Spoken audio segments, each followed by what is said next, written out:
physics classes for all those nerds out there. Thomas Bryant jockstrap, get him out of here! How does that not indicate to you, like, hey, sometimes, like, these prospects are awesome? Donald, get back! They snatched that chain, boy. Get back! What y'all gonna do about it? Popeye snatched that chain. Get back! We want that snack wrap. They got 3 flavors. Y'all got 1. Get back! Hey everybody, welcome into the Big Factor here on the Big Play Sports Network, presented by FanDuel. Ryan Tyler, Jack O'Rourke, Rob Watson, Nick Padone back on the show with us. It is Monday, January 12th, 2026. Good morning, gentlemen. A lot to talk about today. The Browns continue their head coach search. Browns' first-round draft picks are solidified after the Jaguars go out in the first round of the Buffalo Bills. NFL wildcard wrap-up. Just one more game. Steelers versus Texans tonight at Acrisure. And Indiana boat races the Oregon Ducks to reach the Natty, and they have a date with the Miami Hurricanes. But before that, good morning. How are we, Rob? I'll start with you. I'm doing great, guys. How are you guys doing today? Good. Doing good, man. Good to be back on the show. Been a minute for me. How was Long Vegas? Time. It was really good. It was nice to get out there with our crew over at SI. Huge shout out to the fellas for the invitation. Honestly, a really cool event that they put on. Sports Person of the Year. Shout out SGA, came in sandwiched between 2 games. Had played Monday night, had a game had played Wednesday night, had a game Friday night, maybe was there Thursday night. Incredible. All the days blend together when you're out there. Michael Phelps was there, gave a really nice speech on his impact out of the pool with the world of men's mental health, and how that redefined his legacy. He won the Muhammad Ali Legacy Award. Muhammad Ali's daughter was there to present that to him. So really just a super cool night put on by our crew at SI. Had some really fun conversations with them before the event, after the event. I got some good blackjack in as well, which is always fun. So good trip out there. Plus or minus? Oh, big minus. Are they feeding into Fernando Mendoza there in Vegas? Are they ready? I don't know that they're ready, man. What's weird about Vegas is they've that been out there and not ran into a single Raiders fan. That's what's weird about it, dude. They're trying to make it the sports capital of the world. They're gonna get an NBA team. It is certainly the fight capital of the world. You see so many, billboards and banners for boxing and UFC, but thus far, the Golden Knights don't really play, at least on in the touristy parts, the Raiders, nobody really even knows that they're there. So yeah, it's definitely Fernando Mendoza's domain, and I just don't think anybody there is acutely aware to that yet. It's not a sports town, I'll tell you that. Well, speaking of the Golden Knights, maybe their biggest fan, Jack O'Rourke. Good yeah, morning. hey, How I'm are here. you? Yeah, second longest streak in NHL, baby. You gotta keep it going. But no, Nick is to Nick's point though. It's all crazy. It's all tourists or people who live way out past Paradise, I think it is, which is right outside, and and it's all desert. Somerset maybe is one of yeah, them. yeah. They're all it's all the old people who live out there, and then the people who come into town who want to watch some hockey. It's nothing no one in downtown Vegas. All right, well, we got sports to talk about, guys. We start here with the Cleveland Browns.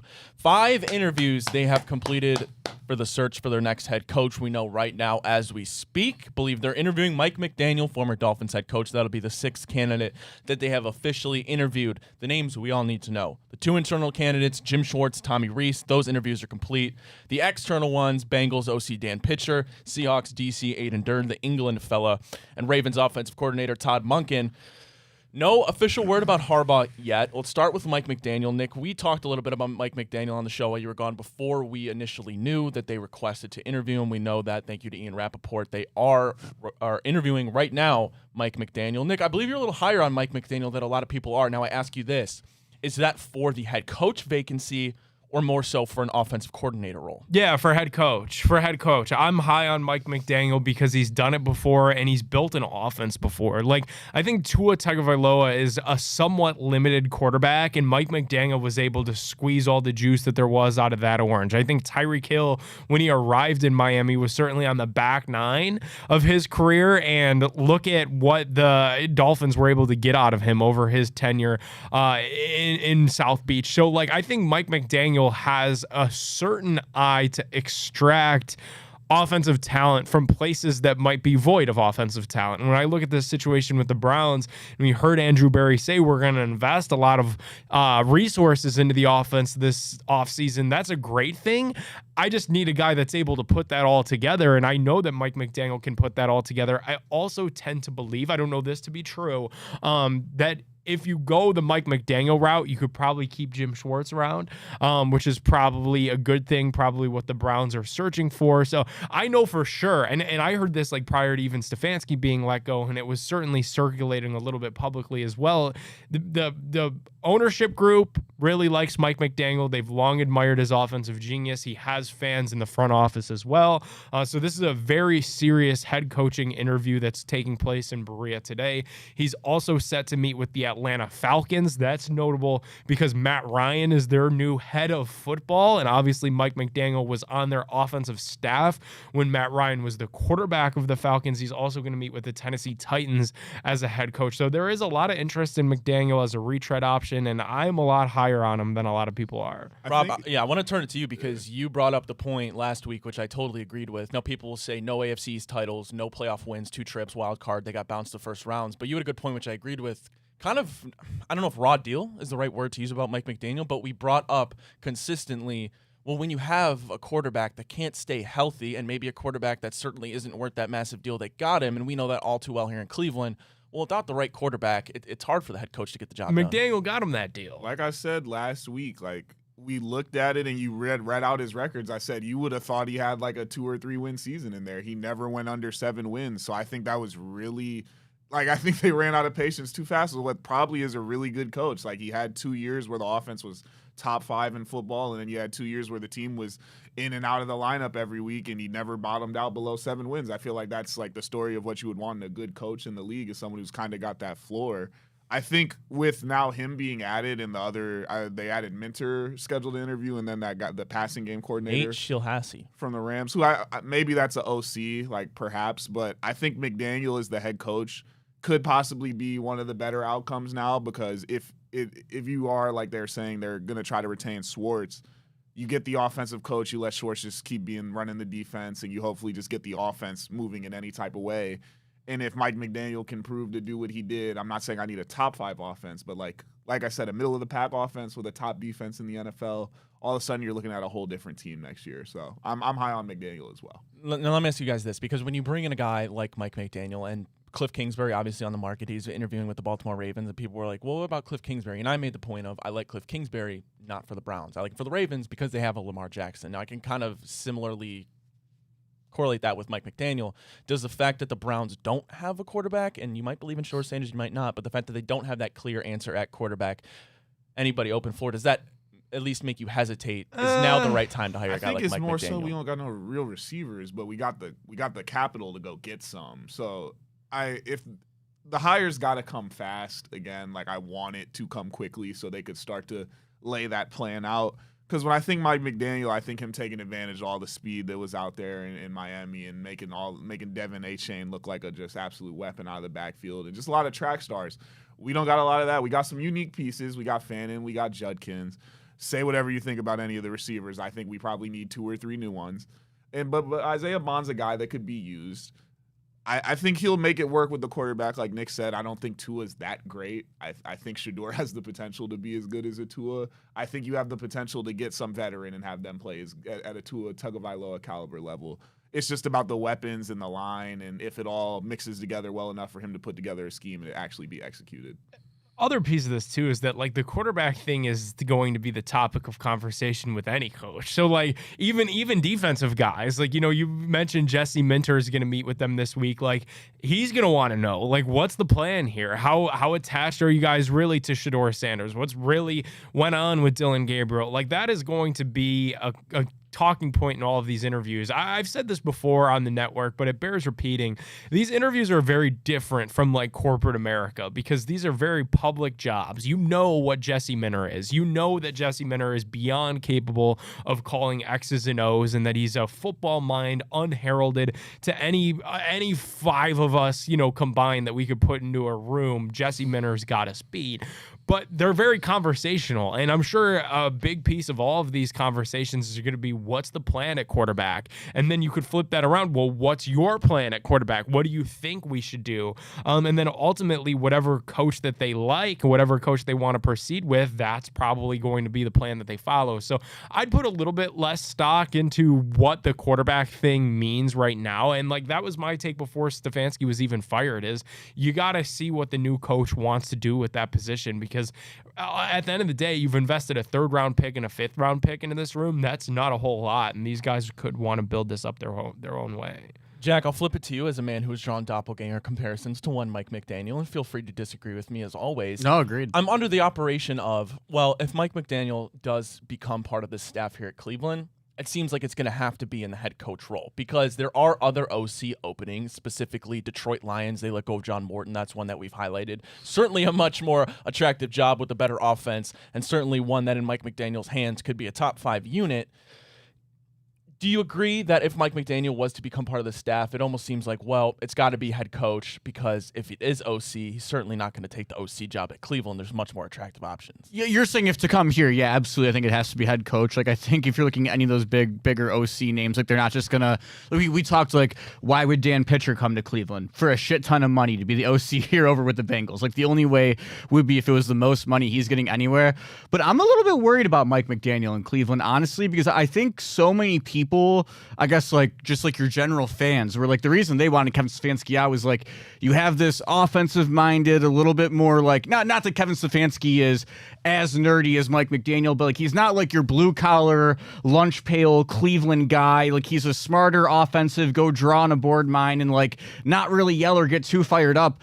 Mike McDaniel's kind of the same way, except I'd argue he's more snarky, you know, like, he's a little bit more like, for like, people love to talk about Kevin Stefanski being this like, oh, like, he thinks he's better than everyone else. Like, yeah, he might think that, but he doesn't say it. Mike McDaniel will say it to you too. So my worry is, if Mike McDaniel comes to Cleveland and he's just a more cocky Kevin Stefanski, if this thing kaputs and starts out 2-7, he might be in real big danger, but like early, you know, like, I don't know if he's like the match made in heaven personality hire for Cleveland. Like, I still think you got to go much more like of a Jeff Hafley. I know his defense did a real bad swing of things over the weekend, but like, I'm still more on like the gas guys up, fire them up, motivator type mind.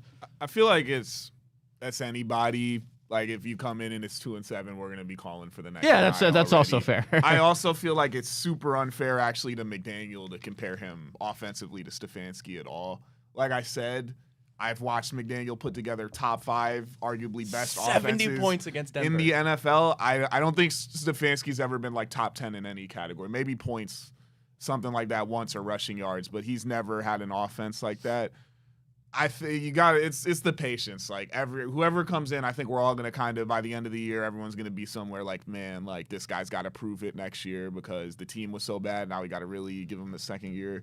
But yeah, I mean, McDaniel, he won't have the personality outwardly, but maybe the change of scenery would help him. I don't think so. But the whole offense, like, if his offense comes and doesn't work, then I would argue firstly off the rip that it's probably like a scheme issue, not a scheme issue, but just a talent issue.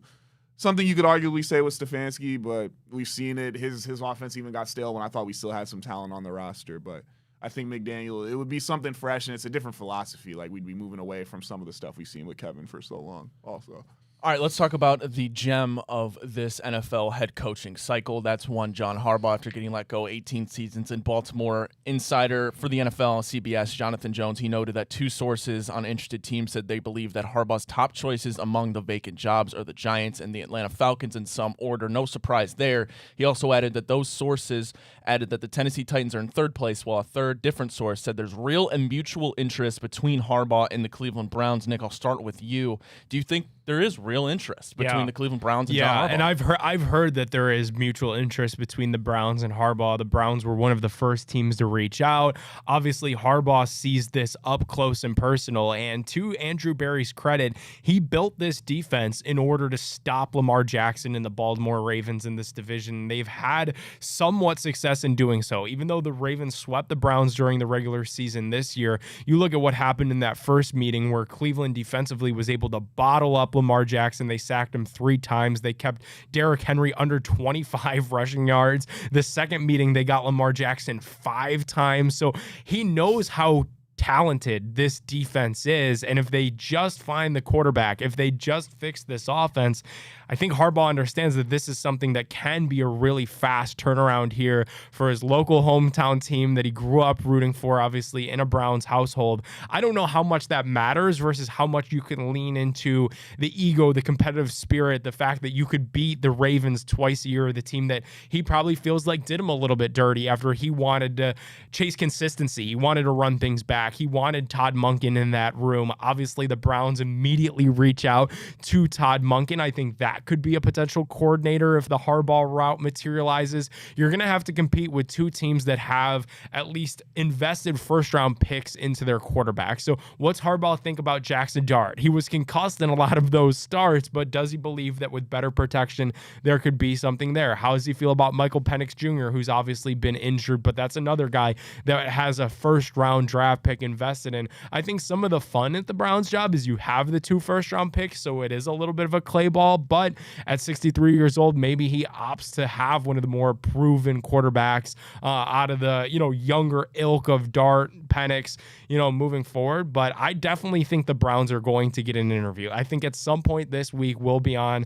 John Harbaugh interview watch talking about him, meeting with the Browns with serious interest in coaching this thing. And then from what happens there, it's up to what the conversation is in that room. So I wanted to ask you real quick about it, Nick, because obviously like 1,000 dominoes have to fall in a billion different directions before we're even getting too serious, like honing in on like 1 to 2 candidates. But like if you had like gun to your head right now, obviously it's very hard to tell. Like, are you like above 50 or below 50 that you feel confident that Harbaugh could come here? Like, are you like getting excited at all about it or no? I mean, he said that he's going to take like 3 or 4 interviews, and I expect the Browns to be one of those interviews. So if we're just playing a game of probability, like 25%, if he's going to meet with you, there's certainly interest. Like every team wants to meet with him, and there's some teams that are just going to flat out, he's going to say no to. I don't expect that to be the Browns. I expect the Browns are going to get a meeting with John Harbaugh, partially because of how dominant this defense is, partially because Myles Garrett is here. I think he's warmed to the idea of coaching with Jim Schwartz, who's respected around the league. Andrew Berry, whatever we might think of him, guys, it has respect around the league. So I think that's another plus that the Browns job has going for him, is that Harbaugh could be interested in working with Andrew Berry and trying to fix this offense together as a collective. So I think the interest is real, and I do think that there will be a meeting this week, and that there is at least a small percentage that he'd entertain this. Obviously, you're going to have to go against the teams that are out there in the Giants and the Falcons, and that would probably be the order that I see it shaken out: Giants,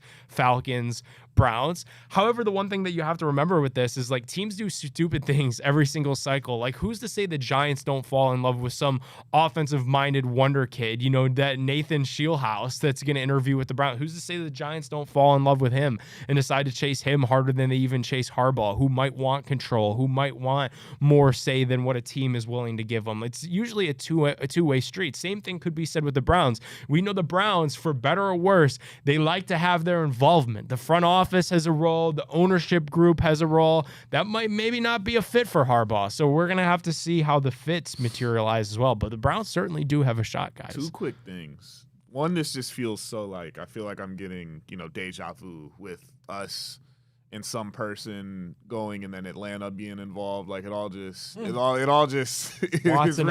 ringing the wrong bells of like Jimmy's about to come in with some like crazy like $800 million offer, $30 million a year to head coach the Browns. John Harbaugh in. But my question for everyone would be if he wanted to, like, say his bottom line, if he wanted to come and be the Browns coach, was, I'm not doing it with Barry. Like, he's like, nah, I want to pick a GM, or I want to be the one that's making the shots. I want full roster control. Are we giving that to John Harbaugh, or is that a line that we're drawing in the sand? What do you guys think? If you're asking me personally, Yeah, I'm doing it. I need a serious. I've said that since the bye week. Is that like the next order of business for the Browns, and it's still true. The next order for the Browns is finding a serious coach to set the direction of this franchise moving forward. Like if I'm John Harbaugh, when that quarterback question comes up, I'm flipping it on him. What would you do, John, with our quarterback room? You really like Shador? You guys were interested in drafting him there in the 5th round. You think that could be a guy that we can work with? What'd you see in Dylan Gabriel? What'd you see in Shador? What do you see in these rookies? We've got 2 first-round picks. We could package them. Like, I need a coach that would help me get serious. I think Harbaugh would be willing to get serious here in Cleveland. I think he'd be willing to work with Barry, though. I really think that's part of why the meeting's going to be set. Like, I don't think it would be a scenario where he would come in and say, no, I need to Eric Mangini this, where I'm going to be the GM, I'm going to be the coach, it's going to be total control. I don't know that that's a situation that is realistic with Harbaugh. I know the list of demands that were out there, that he wants final say over the roster, that he wants $20 million a year. That's completely fake. That's not true at all. He was genuinely, guys, took the weekend, watched tape on Cam Ward, watched tape on Jackson Dart, and watched the playoff games. Like, he doesn't have any preconceived demands. He doesn't have one of these big time marquee agents, like a CAA, like a Sexton, like Stefanski has. Like, he's doing this the old fashioned way. So I really think until the meeting is had, we're not going to know a whole lot about Johnny Harbaugh. This is going to get even more crazy, guys, because another later this, if the Packers do end up firing Matt LaFleur, who's on the last year of his contract, well, John Harbaugh would certainly be a choice for the Green Bay Packers. I read something. The father of John Harbaugh's agent is a well-respected, beloved former president of the Green Bay Packers. His son, an agent of John Harbaugh. So some connections there. This will all play out, and we'll have plenty to talk about in the future. 5 interviews down. 6 with Mike McDaniel going on right now. Other names you need to know. They've requested Chargers defensive coordinator Jesse Minter, and also we've mentioned the Rams pass coordinator Nate Scheelhaus. Am I pronouncing that right, Nick? Is it Scheelhaus? It is Scheelhaus. Scheelhaus. Well, we'll see how that plays out. Well, one thing the Browns have going for them in terms of attractiveness is 2 first-round picks. We now know where those slot out. Before we dive into that, I got to tell everybody about our great friends at Garage Beer. Garage Beer comes in just 2 flavors, classic light lager as well as that classic lime. No frills, no bitterness, no IPAs. It's just beer the way you want beer to taste, and that is beer-flavored beer. So scan the QR code now. Go give their website a visit, drinkgaragebeer.com, to find local retailers who sell garage beer near you. Again, that is drinkgaragebeer.com. Well, the Jaguars one and done in the playoffs. Josh Allen puts on his Superman cape, leads the Bills to a game-winning drive, the first road playoff victory of his career. They win 27-24 and earn a date in the Mile High City against the number 1 seeded Denver Broncos, coming off a bye in that divisional round. Due to that loss, we know now the Cleveland Browns have their number 6 pick in April's draft in the first round, and now they have the Jaguars' first-round pick, which will be slotted at number 24 in the first round. How attractive do those 2 first-round picks? We now know them 6 and 1 in the early 20s, 24. How attractive does that make this Browns head coach opening? I really think that it makes it attractive. And maybe I'm wrong about this, because I've seen like the doom and gloom about this Browns job is just wild to me. Because one, if you're interviewing for a head coach opening, it means something went wrong or is going wrong in your current climate. And if the opening is there, whether it's the best opening like New York and Atlanta and Tennessee seem to feel that way, or Cleveland, well, it's open for a reason, because the old coach was doing something that didn't cut it. And when I look at this Brown situation, you've got the 2 first-round picks. You could package those up. You could stand pat with those. You could trade back for even more first-round picks. It gives you options, which head coaches like, and you've got the greatest defensive player going right now in Myles Garrett. And I think that itself is enough to make this attractive position. So, Ryan, to answer your question, 6 and 24, I think that's enough to entice somebody like, look, you've got options. If you want to trade up for a quarterback, we could do it. If you want to trade down from 6 to stockpile picks for next year, we can do that. If you want to address the offensive line and the wide receiver position group, we can do that. Like, you have so many options this offseason, and I think if I was a prospective head coach, I'd opt for the team that has options versus a team that's married to a guy like Michael Penix Jr. that's kind of been a question mark throughout his first three years in the National Football League. The Jags losing was huge, because where were we projected to be at 28-29? Like, you were going to miss out on the back half of like that, those tackles that could slide into the 20s, and being maybe just missing out on a receiver at the back end of the draft. this makes it so you could probably go and get 2 players if you are to keep those picks that are going to be starters for sure. That would slot in the first part of the year, and you could probably go and get exactly who you want in 2 positions of need. We're expecting tackle / guard and receiver. Like that's what the expectation is if they don't trade a pick. And now it's pretty locked that they'll be able to get at least what is consensus those people in that draft without maybe being 3 or 4 picks away at 28. I've heard people talk about like a Ty Simpson at the back of the first. Yuck. Don't like it at all. Don't Yuck. like it at all. I still don't know what like the trade like the trade up market is really. Like I think Fernando Mendoza is going to be untouchable. Should be. The money, the picks you would have to send Vegas would probably be astronomical, and I think they would still say no because just why not take the guy if a team's willing to offer you that much for it. Kind of out on Dante Moore. Actually, not even kind of. I am out, especially in a trade-up scenario, so I think they'll probably stand back or trade back.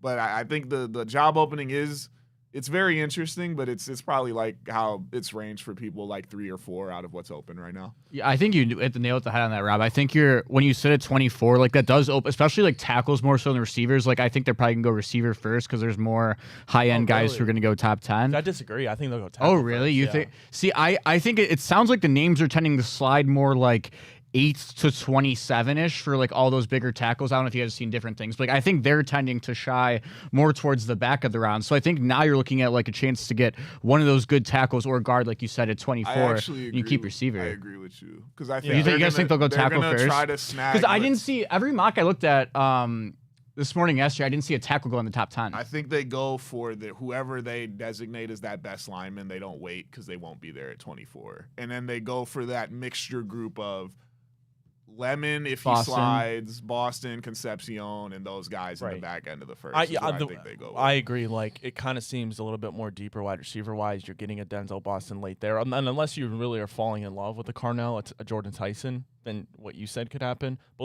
let's. You can also trade that. Like if you think the tackle's not going to go, you could trade back too. They might even go 2 linemen. Like if they like a Surratt in the second round, like that could be a thing. They might just say we're going to go straight. Get 2 pieces for the line, and then maybe we go trade for a guy and then draft a dude with our like. There's a lot of flexibility with it, but like I said, it's so much better now that they have 24 because we were worried about that pick being 30, and that's just basically a second rounder. So that's big. I think that 6th pick could be a trade back is what I'm really smelling right now. Like it's looking like a trade back. Would you? And I brought this up. You trade your 6 back. So what would you get in this scenario, right? You move, let's just say, I don't know the team's a slot 6 to 12, right? You drop back from 6 to 12. What would you get? Obviously, you would get their first round pick. You still have the Jaguars' first round pick, and then would you be looking at maybe you get 2 seconds? Like maybe a second or third. 2 firsts, 2 seconds? I would sign up for that. Yeah, like a one swap, and then they throw a second or third is what I'd expect in that to move like 6 spots back. Because it's that middle part of the draft is just. It's odd. It's an odd draft this year from everything I've heard people talk about and just looking at it. We don't really need edge, and that's like a lot of what's going to be going in that range, unless they say we're going to take Caleb Downs, which I don't think they're going to do. And then if there's a situation where we go and then the top 2 receivers are gone before we pick, so it's like that middle range is kind of just it's either we're reaching on a tackle, possibly taking him at 6, or we try to move back and then get him in a natural spot. As it stands right now. It's odd, too, because, like, this is back-to-back drafts with, like, back-to-back, quote-unquote, bad quarterback drafts. You know, where, like, we just played this game last year where there was 1 quarterback taken in the top 20 picks. It wasn't until Jackson Dart came off the board until we had our next quarterback. Like, that's going to be the same thing this year. It seems like, at least right now, where it's going to be Fernando Mendoza and Dante Moore, and then probably not another one until the end of the first round, if we even get that Ty Simpson, first-round pick. Like, obviously there's so much time till the draft, but it's weird that back-to-back years with no like premier quarterback runs is strange because usually at 6, like you could sit there and you could take an all right quarterback with the 6th pick, but not the last 2 years. Yeah. But I think it's gonna be next year where you see that happen again, where it's like, but what's the last big one we had where it was like May, Nix, Williams, and Daniels? Yeah. Like I think we see the like big and Penix. Yeah. It's been 2 thin classes, but you can't help like we thought it wasn't a thin class at the start of the year. Yeah. So I guess me saying next year it won't be. I don't know because and you never do know because like even the 2020 draft yesterday, all those quarterbacks lost in the first round. Joe Burrow didn't even make it. Yeah. So, like, you really just it's never a guarantee that people want to make it out to be. By the way, I'm getting word from my sources. Dylan Raiola. Yeah, I was about to say that. So that means Dante Moore to the draft confirmed, right?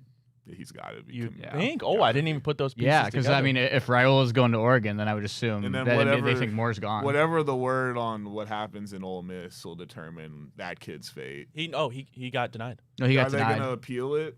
Or Yeah, He tried. I think he's trying to sue the. Now he's trying to sue the. he NCAA. might as well just commit to the draft, bro. Just declare at that point, because he's going to be, in my opinion, he's like a second, third round pick. So just go ahead and do it. All right. Well, we will be highlighting names, watching tape. This is the Cleveland Browns Super Bowl, as you like to say, Nick, for months to come until April, that Pittsburgh draft. All right, let's move on. NFL wild card round. Wow, guys. Outside of that Chargers-Patriots game, and Rob, you still said you thought it was a good game. I mean, we got some absolutely thrillers. Let's start here with the first one, maybe the best of them all. Rams, they move on. They beat the Panthers in Carolina 34-31. Matthew Stafford with a very fast game-winning drive. Throws that ball. Colby Parkinson jumps up and gets it. Hey, man, good performance for the Panthers to keep this 1-3. Really an opportunity to go ahead and win this one, but it did seem likely. We know Rams, they move on. Matthew Stafford likely to win MVP, has another MVP performance in this wild card round.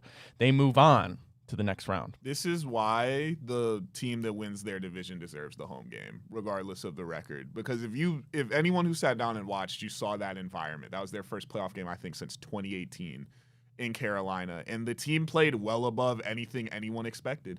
Ted McMillan was out there looking like a seasoned pro. Bryce Young was rising to the moment. Chuba Hubbard was running inspired. That line was pushing LA back all night. They were making plays on defense. They picked off, I don't remember if it was once or twice, but they definitely had an interception off Matt Stafford. It was an amazing game. You caught Puka. He dropped a pass, but he still had like 2 touchdowns. It was just a great game. And it's what happens when you get a team in home field in a raucous environment, a playoff game, where anything could happen. So regardless of the Panthers being 8-9, it was a great game. And we complain about divisions all the time in the home games. But I think that's an example of why the NFL works how it does. And it was a joy to watch. Spread was free. We talked about it on the show on Friday. That spread was absolutely free. See, I was Rams minus 10.5. I altered it to 6.5 and it didn't cover. Shout out to who's is it? Parkinson. Yeah, you covered. Caught it. It was 34-31. You covered. Oh no, you did. Yeah. Oh, okay, we're good. 3-point victory for the Rams. They move on to the divisional round. Let's flip it over. Packers-Bears, that was the game the night after that one. Wow, guys, I thought it was going to be all for Caleb Williams, and the Bears were going to be sad. They come back in the second half and rally to win 31-27. Caleb Williams with a 4th down throw that made Chicago's hair stand up. That was electric. They get the win 31-27. Matt LaFleur's future now uncertain. He's on the last year of his deal. Some disappointing exits from the playoffs for the Green Bay Packers in recent years. Bears under Ben Johnson. You saw the post-game handshake, a little awkwardness there. You know the battle that Ben Johnson and Matt LaFleur have going on. But Bears move on to the divisional round. Packers get sent home. If LaFleur got fired, that's my top pick. I'd even put him over Harbaugh. If some might disagree with me, that would be my top pick. See, I as someone who had Packers money line, I'm in the total opposite boat of you. If he comes open, I want him so far away from the Cleveland Browns job. Silly. You have the ball, 4-minute offense. You got 3.5 minutes left. They threw the ball 20+ yards down the field 3 times while the Bears had their timeouts and they were leading. Yeah. I don't get that at all. That's terrible clock management. It's his fault the kicker missed twice. So anyways. From 45 when kickers on the road we're under 50% from 40 plus. It's his fault the kicker missed twice. It is. He should have put him out there. The internal dialogue I had when I was picking this, when I went from Packers to Bears, ended up living in 2 halves of the game. I said the Packers had the experience, and I saw the Bears having to work their way through some mistakes and kind of Caleb Williams figure his way out. He did that the first half. He threw 2 picks. It was bad, and then he turned it on second half. And I think we saw the same thing for Drake May, the rookie, the 2 guys who had all of them with their first playoff games. It's over with now. They had their whoopsies all in the first game, and they both came out with wins. So now the Bears and the Patriots, real contenders for the Super Bowl. Like, that's not going to be easy out now because they've seen it, they went through it, they've experienced now. And now they're just like any other veteran quarterback playing in the playoffs. So that's going to be real tough outs for whoever's got to play those 2 teams. Dude, Caleb Williams is freaking good, man. He's good. Oh, my He's goodness. here. He is here. Like, I'm telling you, that's going to be a sexy, trendy MVP pick next season with year 2 under Ben Johnson, some playoff experience under his belt. I guarantee that's I going went to and bought his Ben card on Johnson Madden looks after like the a good game. coach too. For all these people that are afraid of the unproven coordinator and some of these guys that, there's no guarantee that you bring all this success, that they're having in their current coordinator spot. Like Ben Johnson's kind of proven that sometimes the unproven guy could be the way to go. I bet my entire life that Dan Pitcher, if we hired him to be the head coach, would have no shot of being anything like Ben Johnson whatsoever. Because I know for a fact he at least called his own plays. But I completely understand what you're saying. But Also, shout out, I saw this on X. Who knows if it's true? You know about X, guys. But the Hallis family, obviously longtime owners of Chicago Bears, they bought a shit ton of Ubers to and from the stadium Yeah, I for that saw playoff that. game. I thought that was really cool. Yeah. Like for fans? Yeah. That's really, really cool. Yeah, I thought they that was were awesome. rowdy. They were rowdy. All right, let's move on to Sunday's games. Man, what a good one. Josh Allen getting his first road playoff game of his career. Bills, they advanced. They beat the Jaguars 27-24. Josh Allen put on his Superman cape, as I mentioned, leads the Bills down the field. That 11-yard tush push. Never seen anything like that. And, a lot of people are criticizing them to not do just like a muddy QB kneel and run some more time off the clock. Jaguars didn't have any more timeouts. I disagreed. Run it Everybody in. was getting down their throats. You're in the playoffs. You're on the 1-yard line. You don't want minute left. anything to go wrong. You got to trust your defense in that moment. As bad as the Bills' defense has been at times, you got to trust them. I thought that was the right call for Sean McDermott. They get the win 27-24. Trevor Lawrence, good game, 3 touchdown passes, throws the game-sealing interception on the last drive. We all saw that coming, let's be honest. Bills advanced 27-24. Liam Cohen, great year for Jacksonville in his first year. Doesn't end the way he likes it, but Bills advanced to the I was divisional round. salty he threw that pick. You know why? Even though that missed field goal came into play, I wanted him to miss another. Yeah, I I was sat here thinking and he I the whole called it, time. bro. I was like, he's going to miss this kick. Andrew Berry laser eyes, bro. The Jags lost and Greg They Newsome hate got Greg burnt, Newsome. bro. They It's, hate Greg. it's They all what really it hate is. him. The sleeper agent got us the deal done. He moved our pick up 4 spots. That's it. That's it. I thought they did what I said. They shut down James Cook. He threw a couple picks, couldn't get it done, man, in a missed kick. To your point, though, Ryan, I think that was the first time in the history of ever that you put the Bills defense on the field and told them go win us a football game, and they did it. I'd love to see them do it against a quarterback that's not No just gonna hand it timeouts. to you on the first No play. timeouts in Jacksonville. You could just see their just kind of squeeze. Yeah, They bro. were getting Like tight. first play, Dad looks at me because we didn't move off the couch all day Sunday, just watching. He's like, "They got a chance." I said, "No shot, bro. He's throwing a pick," because he had thrown a couple that just weren't caught. It was all bad. Who does Buffalo schedule to play next week? Denver, they're playing the 1 seed no matter what because the winner of Houston Steelers, they'll go play the Patriots. It's a bad in Super Bowl. draw. All right, It's let's. a bad draw, but they could win that. Oh, yeah, for sure. They beat them in the playoffs last year. Obviously, a completely different team, but. Going back to the NFC, 49ers, they dethrone the Super Bowl champion Eagles. A defensive stand there to end the game. Jalen Hurts throws what should have been a pick, batted Triple ball. Nonetheless, it was 4th down. 49ers, they get the win 23-19. Kyle Shanahan getting in his bag, a little reverse to Jawan Jennings, a former quarterback, throws it to Christian McCaffrey. Then they score with 2.5 minutes. Christian McCaffrey, guys, how good is he? They get the win 23-19. Brock Purdy does just enough to send the Super Bowl champions home. 49ers advance to the divisional round. Eagles advance to their couch. Eagles never hit their stride this year. Like, never. Like, there were so many times where it was like, is this where they turned the corner? They just never did. You see A.J. Brown, like, throwing a fit on the sidelines. Like, Yeah, who sold? It's all over in Philly. Like, their you're, thing, though. you're They looking go at year on, Saquon year on. Barkley on the back 9 now. You're looking at A.J. Brown getting traded. Like, that. All right, Jalen entire Hurts, thing is top what over. quarterback? End of the year discussion. 15. Yeah, I mean, I think Yeah, it's fair. I'll give him 10, but that's Curtis. This year was just I mean, he bad made some good for throws. Like, I wouldn't say 15 might Jalen be Hurts was the main disrespectful. reason they lost Yeah. the game. Let me go 10. Their offense just never found it. Yeah. I might have to give credit to Chef Zay in the future. He might have Yeah, called his he shot might have early, called it. because that's definitely, I think, the exit for A.J. Brown with that drop on that last drive, and then him getting in Sirianni's face after what was another drop or a pass he kind of should have hauled in. The Eagles, I think, did me and you both pick Eagles? Yeah. Nasty. We got to give Brock Purdy his respect. He made a lot of plays with not a lot of guys out there. Like Demarcus Robinson was looking like Randy Moss on the first drive. My dad said, "Who's that?" I said, "I don't think he has 300 yards this year." They threw up the stats. He had 297. So it's just like he's out there making plays. CMC's a monster. Do they have a rematch with the Seahawks perhaps next round? I don't know for sure, but give it credit to them. The Eagles, it's probably done. They're probably going to have to retool, figure some stuff out. We're going to see a lot change down there. Definitely A.J. Brown trade watch. Could be Browns. I think Chargers is another candidate. We'll talk about them next. But I'm cool on he's him. on I his believe. route. I believe You can mark me down as out on that right now. By the way, AJ Brown to the Browns. No thanks. I don't need that headache. No, I believe it thanks. should be the Chef Rams. Zay was calling it, though. The Philly link up. The Philly link up. He's going to call him. It is such an AB thing to do. It's a Andrew very Berry was AB not in thing to do. Philly when that move even got pulled off. No thank you. No, just the connections. He He's a probably still knows some loser. people in the building. He's No, gonna try to do AJ it. Brown is a loser. Ryan, how are we on Super the Bowl pick'em champion, AJ through Brown. one? Yeah, so, okay, let's go through it. Rams, Panthers, we all got a point. Packers, Bears, me and Rob got a point. You didn't. So we're up 2-1. Okay. But then we lost, and you got the Bills, so we all at 2 points now. Then you got a point for 49ers, Eagles, 3. and then we all got a point for Patriots. So, Jack, you are let's up go. by 1. So 4 to 3. congratulations. And we all took Steelers, right? Nah, he Yeah. took Texans. Oh, you took the switched. Texans. I You took the switched. Texans. Any word on Patriots, Chargers before we move on real quick? Free what if, A man. little snooze fest. Free what if, man. I lightheartedly said it pre-show, but I think Justin Herbert discussions are going to happen. Like the Chargers may speak about it, even though I don't think it's his fault. They lost it all. He was under pressure all game, and there were a million drops. Sure, he could have played a little bit better. He creates his own pressures. He runs into sacks. Team was decimated. Everything. Slater and Alt not out there. But I told my boy, I was like, if Justin Herbert and Jared Goff switched places, we would talk about Justin Herbert like he was Patrick Mahomes. But it just hasn't worked out like that for him, and he's gonna hear a lot about it this offseason.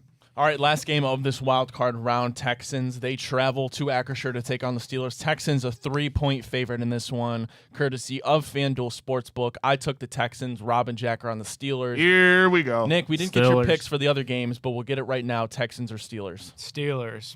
Wow, Here okay. we go. 3 for the Steelers, 1 for the Texans. Aaron Rodgers. I mean, is dude, we ready talked to about win. it at length Here a we billion go. times. If you think CJ Stroud is going to retire Aaron Rodgers at night at Acrisure Stadium, you're insane. This is the it's not most- happening. Roger Goodell does not have that in the We're ready script. for it because every time we say it's the most 6-3 game ever, it turns into a 35-28 just shootout for no reason. Arthur So Smith gets in his duffel one more time. What you guys aren't aware of is the voodoo magic that's probably happening in that stadium. That's what I right said. now. Oh, right now they're probably the dark killing- rituals Aaron that are is going in Did on. you see the holy Aaron water? is in a dark Yeah. room off the ashwagandha as we speak, and he's showing up off a perk. He's about to. He's Yeah. set, Perk he's, Rogers is He's like doing Hoodie it all, Mellow. brothers. Rituals. He's going for it. He's gonna roll out with the long hair out of nowhere and be like, "Oh shit, it's over." My prediction: Who's the Texans field goal kicker? Fairbairn Is it still? still fit? Yeah, he's He, been there for he forever. won't make a Not kick a shot. tonight. Not a shot. Boswell will be automatic Johnson six, tonight. yeah. 3 Just- points off of Boswell's toe. Here we go. Alrighty, well, speaking of FanDuel Sportsbook and the Texans-Steelers game, we've got a juicy parlay that we've got to unveil before we head out of here on the Big Factor. Nick, would you do us all the courtesy of telling us about the great app that is FanDuel Sportsbook, and then we'll head out of here. Yeah, guys, because it has been quite a minute for me to tell you about all the great things going on FanDuel. NFL playoffs are here. You know how fast NFL game days move, one big play, and it all changes. That's why betting on FanDuel is truly a game changer, because with FanDuel, you could bet in real time while the game unfolds. When the score flips, you jump on that new spread or live money line. Wide receiver starting to heat up, bet that next touchdown score or total yardage. Think a drive's going to stall out in the red zone? Take a live field goal prop or just fade the total. Live player props, team totals, drive results, updated spreads, next play markets. It's all right there. It's fast, it's fun, and with FanDuel, your live bets move as quickly as the game does. So whether you're riding the momentum or fading the hype, FanDuel puts you right in the middle of each and every moment. Visit FanDuel.com/bigplay to download the app and bet the NFL live with us all postseason long. Must be 21 plus, present in select states. Gambling problem? Call 1-800-GAMBLER or visit rg-help.com. Steelers going for their first playoff victory, guys, since 2016. You three think it's going to happen tonight. I'm riding the Texans, but we got a FanDuel parlay of the day for you. Jack, take it away. Feels like 2016, baby. We're starting off, wow, plus 2,162 for this SGP, folks. You got to load this one up. Steelers money line. We're going under 38.5. Kenneth Gainwell, anytime touchdown. And last but not least, the GOAT himself, Aaron Rodgers, over 204.5 passing yards. Once again, Steelers money line under 38.5. Kenneth Gainwell, anytime touchdown. Aaron Rodgers, over 204.5 yards. All right, you heard it here first. Before we head out of here, call your shot, guys. Does Aaron Rodgers retire after this season should they lose this game? Yeah. He's going to bleed it out. I don't know if he does. I don't know if he doesn't. We're not finding out tonight. I know that. I couldn't have said it better myself. Can I get one more thing in? Go for for it. all the because when the Indiana Hoosiers do win the national championship, because we didn't talk We'll about talk about it that today. tomorrow. Every Browns fan ever talking about the number 1 pick thing, it's got to stop forever. No one talks about how the Raiders won that last game, but they played at 425. Say we lost our last 2 games, they tank. We never get the number 1 pick. We just never had a shot, guys. I'm super sorry. You heard it here first. All right, appreciate everybody tuning into the Big Factor here on the Big Play Sports Network. Shout out FanDuel. Shout out Garage Beer. We'll be back tomorrow, same people, same time. Until then, enjoy this wild card game, and we'll break it all down tomorrow. Peace out.